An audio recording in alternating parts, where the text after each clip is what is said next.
आज पालकची भाजी बनवते, बारीक बारीक चिरून. आणि डाळ टाकायची, उडीद डाळ. हां, तूळ डाळ.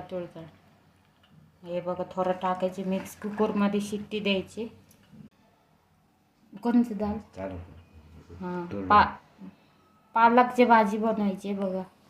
तूळ डाळ टाकलं आणि मिक्स करून शिजायची. कुकरमध्ये शिट्टी द्यायची, 4 शिट्टी द्यायची. नंतर फोडणी द्यायची, लसूण आणि कांदा. हे बघा कापून ठेवलेले लसूण, कांदा आणि टमाटर. मग हे सगळे झाले, शिट्टी झाल्यावर मग रुईने हालायचे. बघा कुकरमध्ये शिट्टी द्यायची, आता 4 शिट्टी द्यायची. लाईक करा, सबस्क्राईब करा. कसे यूट्यूब फॅमिली, कशी आहे, बरं आहे का? Good morning.